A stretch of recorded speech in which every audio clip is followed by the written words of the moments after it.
Hola, buenos días a las personas que nos siguen en las redes de la librería Monos de San Telmo. El día de hoy me gustaría hablarles de un libro que vamos a presentar el día de mañana en la tarde, a las 8 de la tarde en el barrio de Ruzafa, en la floristería Sueca 13, de nuestro amigo Fernando. Pero también el libro es de un muy querido amigo mío, amigo de la librería que ha estado desde el principio con nosotros acompañándonos. Un poeta, escritor, es periodista y esta vez narra la historia de su abuelo, pero narrar la historia de nuestro antepasado es siempre hacer un camino de memoria. Yo creo que eso está bien planteado no solamente en el título, sino a lo largo de todo el libro que estaré presentando junto con Tony Martínez. Este es el libro, El Camino de la Memoria, ambientado en Córdoba, en la Córdoba de finales del siglo XIX, pero que también hace un trampantojo de tiempo, por así decirlo.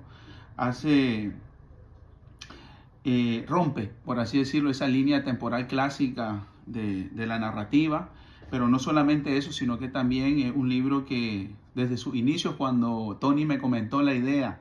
que tenía de este libro, me acuerdo que la primero que se vino a la mente fue este libro de Julio Cortázar, Rayuela, porque Julio Cortázar tenía la idea, bueno, le viene la idea de Rayuela de una máquina, no una máquina, bueno, tenía el nombre de máquina porque le llamaba Rayuelomatic, pero de un cajón, por así decirlo, donde uno espera guardar cosas, donde uno espera encontrar las cosas que tiene guardadas, mejor dicho, y cuando lo abre se encuentra de que no está ahí, de que son cosas sobre las que el azar tiene básicamente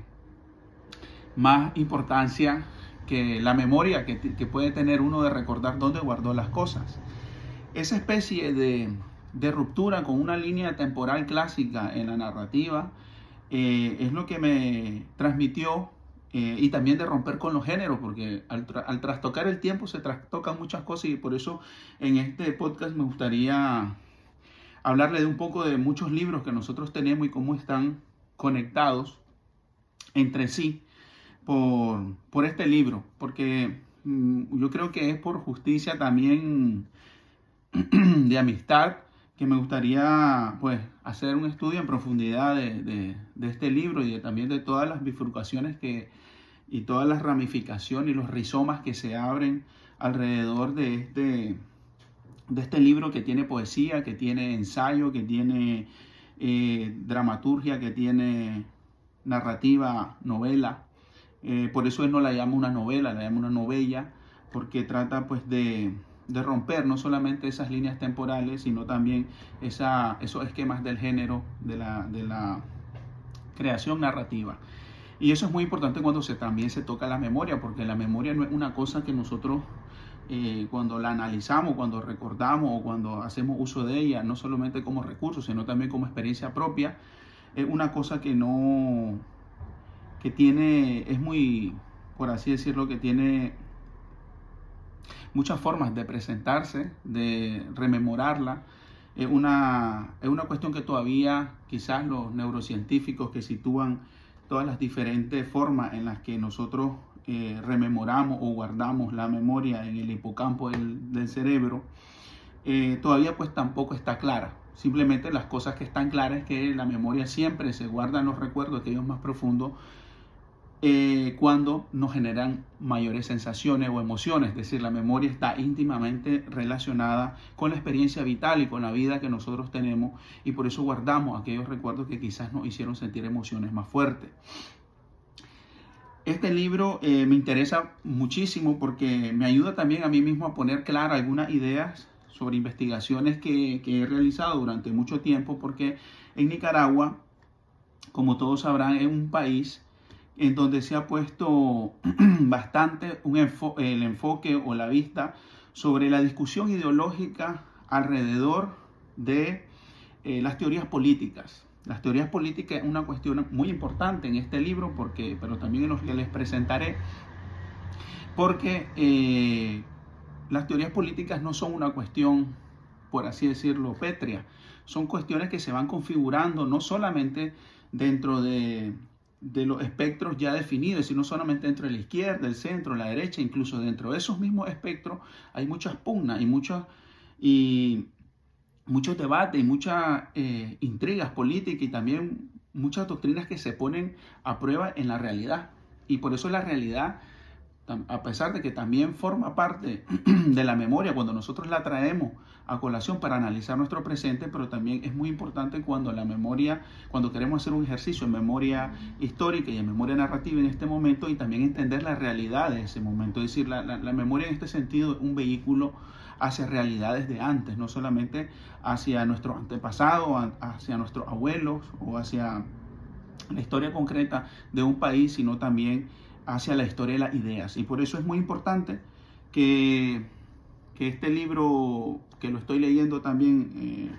ahora, aunque ya lo había leído en su momento, El Borrador, me plantea pues cuestiones sobre archivos y sobre libros que nosotros tenemos en Monos de San Telmo y que me gustaría compartir con vosotros. En primer lugar, está pues Rayuela, fue el primer nombre, porque Julio Cortázar pues está vinculado a la historia de Nicaragua desde un punto de vista bibliográfico, es decir, su biblioteca personal está en la Biblioteca Nacional Rubén Darío. 3.000 volúmenes de libros que algunos los leyó, la mayoría a otros apuntó, otros no los llegó a abrir, pero es una parte de su legado intelectual que está en mi país o en Nicaragua. Y entonces eso es una cuestión que sobre el recorrido de la idea que me gustaría también trastocar, aparte de que Julio Cortázar fue siempre pues, un escritor que trataba de romper y ir más allá de la literatura clásica, hacer metaliteratura. Un ejemplo es el cuento de las babas del diablo, también entremezclar disciplinas artísticas, como el caso de la fotografía, la música, en el caso del cuento del perseguidor, por ejemplo, que hace un análisis impresionante sobre la cuestión del tiempo también, que el tiempo también es una cuestión que Tony Martínez trata de hacer un análisis dentro de este libro, poema, teatro, ensayo, que tiene diferentes acepciones, por así decirlo, y nominaciones que mañana estaremos presentando para que no se le olvide en la calle Sueca, en la floristería Sueca 13 de Ruzafa. Su abuelo perteneció a la Asociación Internacional de Trabajadores. En Monos de San Telmo tenemos un libro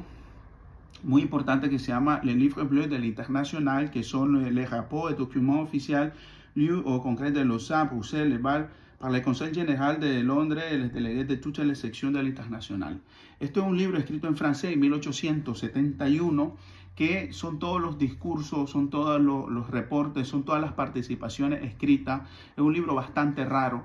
porque es, por así decirlo, la primera expresión bibliográfica de la Organización Internacional de los Trabajadores. No la OIT, sino en términos amplios, como los trabajadores en ese momento, viviendo esa realidad concreta, pues querían organizarse. Obviamente había unos debates y unas pugnas, no solamente teóricas, sino también llevadas a la realidad, por ejemplo, entre vacunista y marxista. Es una cosa que también está retratada en el libro y que estaría bien leerlo porque te acerca de una forma más familiar, una forma más personal, incluso ambientada en un campo concreto que es Castro del Río, un municipio de Córdoba donde hubo una reunión muy famosa de la Asociación Internacional de Trabajadores. Hay que tener en cuenta que España fue uno de los pocos países, o quizás el único país, donde el anarquismo como doctrina, como teoría, como forma de organización de los trabajadores, por así decirlo,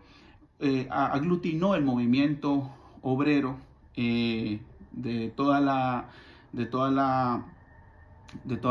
el país y no tuvo alguna influencia quizás marxista, pero el anarquismo tuvo esa, por así decirlo, esa preponderancia que no tuvo en otros países las otras secciones o las otras facciones contra las que estaban encontradas por temas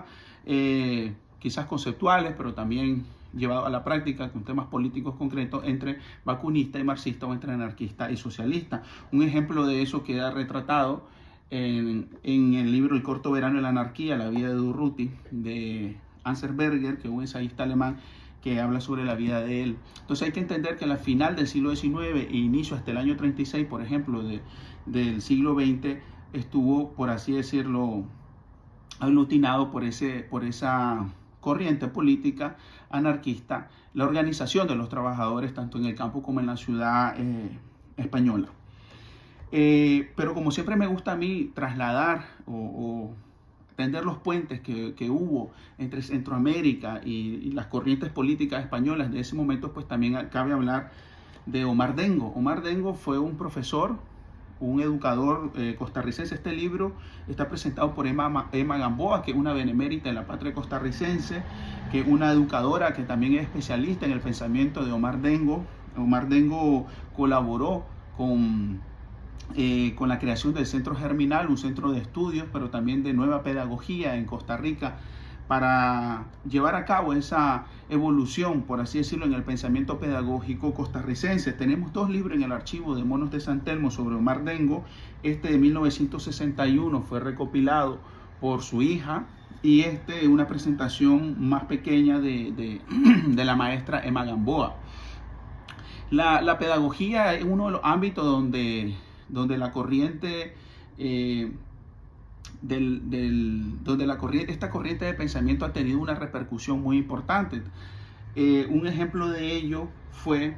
por así decirlo, la edición Estudios de Valencia, que estaban en la calle Grabador Esteve. Este es un ejemplo de un anarquista, Liceo Reclus. Esta es la editorial, donde estas ediciones trataban de difundir el pensamiento de los principales, por así decirlo, exponentes de esa corriente anarquista que en España tuvo bastante preponderancia. Obviamente también habían otras corrientes de pedagogía que estaban muy en auge en ese momento, principalmente aquellas que venían por la Escuela Libre de Enseñanza, o la Institución Libre de Enseñanza de Francisco Giner de los Ríos, y que se materializó, por así decirlo, en la República Española. Que la República Española, la Segunda República Española, pues llevó a cabo algunos movimientos, por así decirlo, desde el Estado, para promover esa evolución dentro de la educación. Por eso quería presentarle este libro, que también es un poco raro, que se llama La Semana Pedagógica Conquense, donde estaban los representantes del ministro de Instrucción Pública, donde estaba el jefe del Departamento de Primera Enseñanza, por decirlo, para poder revitalizar, o por así decirlo, plantearse las nuevas estrategias educativas de la Segunda República Española. También se publicaron revistas como la Revista de Pedagogía, donde participaba pues Manuel Cosío, que también era un educador que participó en otras revistas de carácter anarquista, como la Revista Blanca, que es una revista pues que le hablaré en una segunda parte de este mismo podcast. Siguiendo con Costa Rica, en el inicio del siglo XX costarricense, porque como le había dicho, siempre me gusta también hablar de otras experiencias, en este caso de Centroamérica, pues hubo una constante colaboración. Incluso José María Celedón, que es el creador de la letra del himno nacional, que también era un anarquista costarricense, pues colaboró con Anselmo Lorenzo, uno de los mayores exponentes del anarquismo en España, para llevar a cabo pues la revista Renovación, cuyo objetivo era principalmente pues difundir estas ideas que chocaban directamente pues con el comunismo, por así decirlo, que ya se empezaba a vislumbrar con la revolución bolchevique, porque tenemos que ver que esta generación pues vive el antes y el después de esta